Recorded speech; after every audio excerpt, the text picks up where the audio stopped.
Hello students, solid geometry आपका first year का third paper है और हम इसमें करवाने वाले third unit. Okay, third unit में आपका जो चैप्टर बनता है वो बनता है कोनिकॉइड। ओके, इससे पहले की 2 यूनिट्स हैं वो भी डाल दी जाएंगी। कोनिकॉइड क्या होता है? कोनिकॉइड आपका इससे पहले अर्लियर जो क्लासेस है उसमें आपने पढ़ा होगा कोनिक। ठीक है, कोनिक सेक्शन। तो कोनिक सेक्शन क्या है आपका और कोनिकॉइड क्या है आपका? ओके, तो कोनिक सेक्शन क्या था आपका कि आपके पास कोई प्लेन था। ये जो है ये सरफेस, ये मेरे पास क्या है? प्लेन। तो लोकस ऑफ ऑल पॉइंट, इस टाइप से हमने पॉइंट्स का लोकस लिया। लोकस का मतलब क्या होता है? पाथ। ये देखिए, इस पे बहुत सारे पॉइंट है, इनफाइनाइट पॉइंट है। हमने इन सभी पॉइंट को जोड़ते हुए क्या बना दिया? पाथ बना दिया। अब कहेगा कोनिक कहलाएगा। कब कहलाएगा ये पाथ?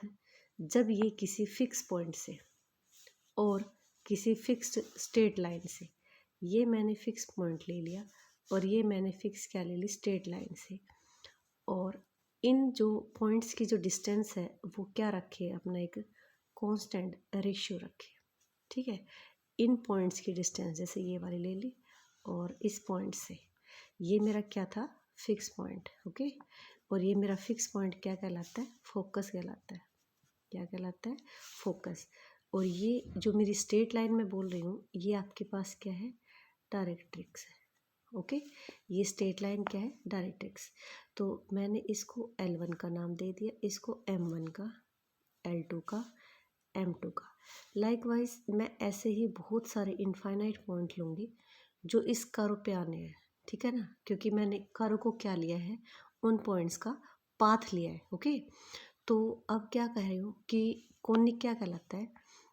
Constant ratio. कहाँ से? उन पॉइंट्स के का एक फ्रॉम फिक्स पॉइंट से और एक स्ट्रेट लाइन से इज कॉल्ड कोनिक। तो कांस्टेंट रेशियो जैसे L1 अपॉन में M1 equals to L2 upon में M2। लाइकवाइज L3 अपॉन में M3। आप बहुत सारे पॉइंट ले सकते हो। ठीक है ना, मैंने बोला कि बहुत सारे पॉइंट ले सकते हो। तो ये जो बनेगा ये आपके पास क्या कहलाएगा? Conic section. ये जो है ये अपना क्या रख रहा है? एक कांस्टेंट रेशियो रख रहा है। कांस्टेंट का मतलब क्या है? फिक्स रेशियो रख रहा है। ओके, ध्यान आया कुछ? और इस कांस्टेंट रेशियो को क्या बोलते हो? एसेंट्रिसिटी। क्या बोलते हो? एसेंट्रिसिटी बोलते हो, जिसको हम किस से डिनोट करते हैं? ई से डिनोट करते हैं। ओके, और ई से डिनोट करते हैं गाइस। अब ई हमने इससे पहले अर्ली क्लासेस में ये पढ़ा था। पहले वो क्या होता है? सॉरी, पैराबोला क्या होता है? इलिप्स क्या होता है? हाइपरबोला क्या होता है? ये सब कुछ किसके ऊपर डिपेंड कर रहा था? आपका ई पे। ये जो कांस्टेंट रेशियो है इस पे। अगर आपका ई लेस है किससे? 1 से। ई इक्वल है 1 के और ई ग्रेटर है 1। तो ई लेस है 1 से, तो आपके पास क्या बन रहा था? वहाँ पे एक इलिप्स बन रहा था। ओके, और इक्वल है तो आपके पास क्या बन रहा था? पैराबोला। ओके, और ग्रेटर है तो क्या बन रहा था आपके पास? हाइपरबोला। ठीक है, तो ये सब चीज़ें मैं क्यों बता रही हूँ आपको कि आपका चैप्टर का तो क्या नाम है? कोनिकॉइड। लेकिन हम तो क्या पढ़ रहे? कोनिक। ये सब चीज़ें जो थी ये आपकी प्लेन सरफेस पे थी और प्लेन सरफेस पे प्लेन डायग्राम एक्सप्रेस करते हो जो कि हमारे किस में होते हैं? 2D में होते हैं। ठीक है, तो आपने इन सब की जो इक्वेशन, आपको कैसे पता चलेगा कि 2D का फिगर है या 3D का? अगर वो आपका 2 वेरिएबल कंटेन करता है, ठीक है, एक्स वाई कंटेन करता है तो किस में होगा? वो प्लेन फिगर है 2D में होगा। अगर वो 3 वेरिएबल कंटेन करता है तो आपके पास क्या हो जाएगा? वो आपके पास 3D में चला जाएगा। ठीक है, तो कोनिकॉइड जब हम इन सब फिगर्स को, ठीक है, इन सब फिगर्स को 3D में एक्सप्रेस करेंगे तो वो सब हमारे क्या कहलाएंगे? वो कोनिकॉइड के अंडर आएंगे। ठीक है, आगे बात समझ में कि कोनिकॉइड क्या होता है? जो कोनिक सेक्शन में हमने जो डायग्राम्स पढ़े थे, कोनिक सेक्शन में हमने जो पढ़ा था। ठीक है, दूसरा ये कब कब बनती है कि देखिए, मैंने आपके पास जैसे ये हमारे पास पेन है और ये स्ट्रेट लाइन है, मैंने इस टाइप से इसको मूव कराया तो देखिए, इमेजिन करके देखिए कि ये जो है ये मेरे पास इस टाइप का एक डायग्राम क्रिएट करेगा। ओके, इस टाइप का देखिए कर रहा है ना डायग्राम क्रिएट। तो कह रहा है कि ये जो लाइन थी स्ट्रेट लाइन, डायग्राम क्रिएट किया और मैंने इसको आउटलाइन दे दी, आउटलाइन दे दी तो ये कुछ इस टाइप का मिला। ठीक है, ये मेरा जहाँ पे मैंने जो अपना फिक्स पॉइंट अपनी जैसे यहाँ पे मैंने उंगली फिक्स रखी थी ना गाइज, ये क्या हो जाएगा मेरा वर्टेक्स हो जाएगा। ओके, और इसने इस टाइप से ये दो कौन से बनाए, एक ऊपर की तरफ कौन बनाया, एक नीचे की तरफ कौन बनाया। तो ये कौन जो है वो क्या कहलाएंगे, मेरे नैप कहलाएंगे। ठीक है, नैप कहलाएंगे। और ये जो आउटर लाइन है, ये जो वाली लाइन, ये मेरी जनरेटिंग लाइन कहलाएगी। ओके, और एक ऐसी लाइन जो मैंने परपेंडिकुलर ड्रा किया है किससे, वर्टेक्स से, वो मेरी एक्सिस ऑफ द कौन इसकी नैप की एक्सिस कहलाएगी। ठीक है, और ये लोअर नैप है, ये अपर नैप है। अब अगर हम इसमें एक प्लेन को ड्रा करते हैं, हम क्या लेते हैं, कोई प्लेन लेते हैं। ठीक है, प्लेन डाल दिया मैंने और ये प्लेन का नॉर्मल वेक्टर। अब नॉर्मल वेक्टर और मेरा एक्सिस का ये जो है ये वाला, ये नॉर्मल वेक्टर था, ये एक्सिस थी। अब देखिए इन दोनों की पोजीशन क्या बनती है। अगर इस टाइप से एक दूसरे पे परपेंडिकुलर है तो सर्कल बन जाएगा। ठीक है, अगर वो थोड़ा सा टेढ़ा बन जाता आपका तो इलिप्स बन जाएगा। अगर वो और टेढ़ा बनता है, एक ही नैप पे बनता है, तो वो आपका हाइपरबोला बन जाएगा। अगर वो और टेढ़ा बनता है और दोनों उसके ऊपर बनता है तो ये हाइपरबोला बन जाएगा, वरना एक नैप पे बनेगा तो पैराबोला। ठीक है, ये सब चीज़ें अर्लियर क्लासेस की थी, ये मैं इसलिए आपको रिमाइंड करवा रही ताकि नई चीज़ सीखने में आपको कोई प्रॉब्लम ना हो, अगर आपको बेसिक चीज़ें पता हो तो। ठीक है, तो कोनिकॉइड का मतलब समझ में आ गया कि हम इसमें 3D में पढ़ रहे सब चीज़ें। ओके, तो अब इससे पहले आपने वो पढ़ी थी, इक्वेशन पढ़ी थी, क्या थी, एक्स स्क्वेयर प्लस में वाई स्क्वेयर प्लस में 2gx प्लस में 2fy प्लस में c इज इक्वल टू 0। ठीक है, तो सेकेंड ऑर्डर की जो इक्वेशन थी कोनिक सेक्शन की, ये थी इक्वेशन हमारी। ठीक है, इस इक्वेशन को हम इन तीनों की फॉर्म में डाल सकते थे। एक हमारे पास था सर्कल। ठीक है, सर्कल जो था वो कुछ ज़्यादा मैटर नहीं रख रहा था, इसलिए हमने जैसे कि क्योंकि उसमें एसेंट्रिसिटी आपकी नहीं बन रही थी। ठीक है, और इनमें एसेंट्रिसिटी बन रही थी, तो लेकिन इन चारों के रिगार्डिंग जो जर्नल इक्वेशन आती थी वो ये। ओके, लेकिन अभी मैंने बताया कि हमारे पास तीन में है, एक्स वाई जेड में। एक्स वाई जेड में तो है, तो इसका मतलब किस में चल रहे हैं हम, 3D में चल रहे हैं। ठीक है, 3D का जब भी काम आए तो एक जैसे रूम की इमेजिनेशन करके देखो। ठीक है, एक जैसे कोई भी बॉक्स है उसकी इमेजिनेशन करके देखो तो आपको क्लियर हो जाएगा। और प्लेन फिगर जो होते हैं वो ओनली प्लेन सरफेस पे ही ड्रा होते हैं। ओके, तो देखिए इसकी इक्वेशन क्या है, the locus of general equation. Locus का मतलब पता है ना, पाथ मतलब रास्ता, कि भाई जैसे आपके पास एक प्लेन में बहुत सारे पॉइंट थे, बहुत सारे पॉइंट थे और हमने इन सब पॉइंट्स को कनेक्ट कर दिया, तो देखिए क्या बन गया, ये एक रास्ता बन गया। ठीक है ना, तो ये रास्ता ही कहलाता है, लोकस कहलाता है। The locus of journals equation A x square plus में b Y square plus c Z square plus में 2fyz प्लस में 2gx प्लस में 2hxy प्लस में 2ux प्लस में 2vy प्लस में 2wz और प्लस में d इक्वस टू क्या आपका 0। अच्छा, आप ये सोच रहे हो ये इतना बड़ा कहाँ से आया, तो इतना बड़ा कहाँ से आया है, ये हमारे कॉनिक सेक्शन की क्या है, इक्वेशन है। अभी कह रहे सेकेंड डिग्री की इक्वेशन है जो किस में है, एक्स वाई जेड की, और उसको क्या कहेंगे, कॉनिक या क्वाड्रिक कहेंगे। ठीक है, अब देखिए गाइज इसमें कितने आपके पास कांस्टेंट है, आपके पास इसमें 10 कांस्टेंट है, 1 2 3 4 5 6 7 8 9 10 कांस्टेंट्स है। ओके, तो 10 कांस्टेंट है। हम क्या करेंगे, अब मैं आपको थोड़ा सा बता देती हूँ कौन कौन से टाइप के हैं आपके इलीपॉइड्स। ठीक है, इलीपॉइड्स देखिए ये 3D के अंदर बना हुआ इलीपॉइड्स, और इसकी जो जर्नल इक्वेशन है वो क्या बनेगी, एक्स स्क्वेयर अपॉन में a square plus y square upon में बी स्क्वेयर प्लस में जेड स्क्वेयर अपॉन में c square is equal to 1।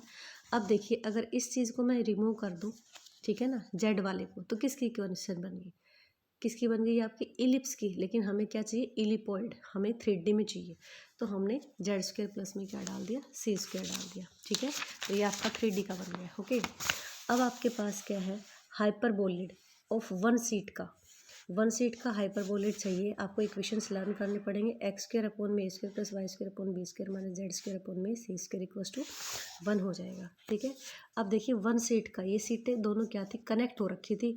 अभी मैंने जो डायग्राम बना के दिखाया था वन सीट का ही है। ठीक है, अगर टू सीट का कनेक्टेड होगा तो आपके पास वाई और एक्स जेड जो है वो नेगेटिव टर्म्स आ जाएंगे।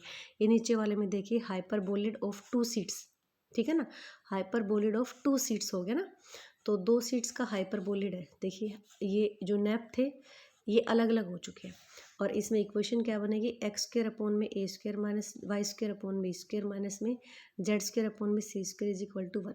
यहाँ से आपके छोटे क्वेश्चन भी पुटअप हो सकते हैं कि आप लिखिए हाइपरबोलिड की जनरल इक्वेशन लिखिए, टू सीट्स के साथ लिखिए, तो 2 सीट्स के साथ लिखोगे तो आप ये लिखोगे। ओके, और अगर 1 सीट के लिए बोला जाए तो आपको ये लिखना है।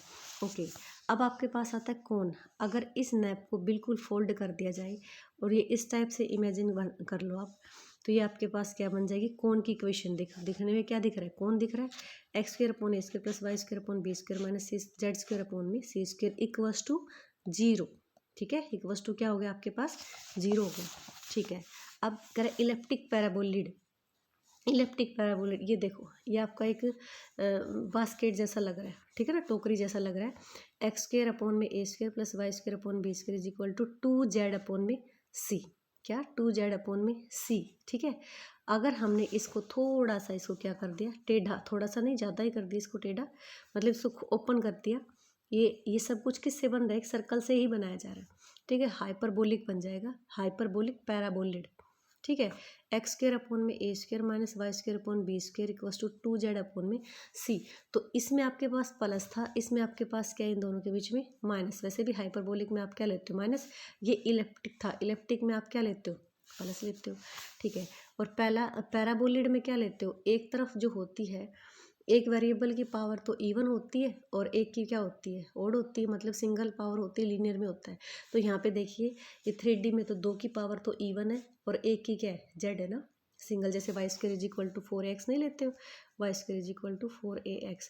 तो ये पैराबोला में क्या होता है, इसकी पावर तो 1 होती है और एक वेरिएबल की 2 होती है। तो देखिए इलिप्टिक में ये प्लस हो गया और सिंगल पावर लीनियर में आ गई। इसमें हाइपरबोलिक था तो इसमें ये माइनस है और इधर सिंगल वेरिएबल सिंगल पावर रख रहा है। ओके, अब ये कह रहा है elliptic cylinder, elliptic cylinder x square upon में ए square plus Y square upon B square is equal to 1। ये इलेप्टिक इलिप्स की है, इलिप्स का जो सिलेंडर है देखो इसी टाइप का बन रहा है। ठीक है, अब कह रहा अगर ये माइनस कर दे और इन नैप्स को ओपन कर दे, ये देखिए खोल दिया, तो क्या बन जाएगा आपका, ये हाइपरबोलिक सिलेंडर बन जाएगा। क्या बन जाएगा, हाइपरबोलिक सिलेंडर। अब आपके पास आता है इंटरसेक्टिंग लाइन है, पेयर ऑफ इंटरसेक्टिंग लाइन है। तो x square upon a square minus y square upon में बी स्क्वायर इक्वल्स टू आपके पास क्या बन जाएगा, 0 बन जाएगा। ठीक है, ओके, अब आता है आपका पैराबोलिक सिलेंडर। पैराबोलिक सिलेंडर की आपके पास क्या रहेगी, शेप ये रहेगी और y square is equal to 4a x square. ठीक है, y square is equal to 4a आपके पास क्या बन जाएगा, एक्स स्क्वायर बन जाएगा। ठीक है, तो कह रहे कि इस चीज़ टाइप से ना हमने सभी जो डायग्राम्स थे उनकी स्टडी की, तो आपको इन सब की इक्वेशन लर्न करनी है और साथ साथ इनका डायग्राम भी। ठीक है, अब आता है सेंट्रल कोनिकॉइड। सेंट्रल कोनिकॉइड क्या होता है, a conicoid whose all chord through the origin are bisected at origin is called conicoid, central conicoid. ठीक है, एक कोनिकॉइड, कोनिकॉइड के तो मतलब समझ में आ गया होगा, जिसके सभी जो कोड्स हैं, कोड क्या होते हैं कि कोई भी आपके पास डायग्राम दे रखा है, ठीक है, कोई भी आपके पास डायग्राम है, जैसे मैं इलिप्स का लेती हूँ, अगर मैंने इसके 2 पॉइंट बाउंड्री की कोई भी 2 पॉइंट ज्वाइन करवाए और वो 2 पॉइंट जो है ओरिजिन में से पास होके जाते हैं, ठीक है, ये मेरा ओरिजिन नहीं है वैसे, ओरिजिन में से पास होके जाते हैं और ये बाइसेक्ट करता है ओरिजिन इनको, तो ये क्या कहलाएगा, सेंट्रल कोनिकॉइड कहलाएगा। ठीक है, तो दोबारा से देख लीजिएगा, conicoid whose all chords through the origin are bisected at origin is called conicoid. ठीक है, ओके, और इसमें जो है आपके पास general equation of the central conicoid, general equation of the central conicoid आपको लर्न करनी है। ए एक्स स्क्वायर प्लस में बी वाई स्क्वायर प्लस में c z square is equal to आपके पास क्या रहेगी, वो 1 रहेगी। ठीक है, तो अभी देखिए स्टैंडर्ड फॉर्म बताती हूँ आपको। Standard form of equation of central conicoid कि स्टैंडर्ड फॉर्म क्या क्या होती है। स्टैंडर्ड फॉर्म अभी सेंट्रल कॉनिकॉइड की हमने पढ़ी थी, ए एक्स स्क्र प्लस में b y square plus c z square is equal to 1 where it is. अगर इसमें इसी चीज़ को हम अलग अलग टाइप से वो करें, देखो सेंट्रल कॉनिकॉइड में सिर्फ हमने एक इक्वेशन पढ़ी है, बाकी जो पढ़ी थी हमने उसमें पढ़ी थी। अब इलिप्स कहलाएगा जब इसके तीनों जो है कांस्टेंट जो है वो क्या हो, तीनों पॉजिटिव हो। हाइपरबोलिड वन सीट में एक नेगेटिव था, अगर दो पॉजिटिव और एक नंबर क्या हो इनमें से नेगेटिव है। हाइपरबोलिड टू सीट में, याद आया सेकंड पढ़ा था हमने कि उसमें 2 सीट का है तो उसमें 2 नेगेटिव होंगे, एक क्या होगा आपका पॉजिटिव होगा। और वर्चुअल इलिपॉइड की वर्चुअल इमेज, अगर तीनों ही वर्चुअल मतलब इमेजिन ही कर पाओगे तो वो आपके पास क्या बनेगा, नेगेटिव बनेगा। ठीक है, अब देखिए गाइज कि सिमेट्रिक लाइन कैसे करोगे कि कॉनिक सेक्शन में क्या होता था, जिस वेरिएबल की पावर इवन होती थी वहाँ पे वो सिमेट्रिकल अबाउट, जैसे y की पावर इवन है तो सिमेट्रिकल अबाउट x की पावर इवन है तो सिमेट्रिकल अबाउट y। तो सिमेट्रिकल अबाउट यहाँ पे आपके पास प्लेन है, अगर YZ प्लेन है, अगर आपका चेंज करें x को -x से और equation of the surface remain unchanged, मतलब कि अगर आपका x जो है वो इवन पावर रखता है तो हमारा जो कॉनिकॉइड है वो किसके पैरेलल होगा, मतलब सिमेट्रिकल अबाउट होगा YZ प्लेन के। ओके, अगर y की पावर इवन रखता है तो किसके होगा, XZ प्लेन के, ZX प्लेन के।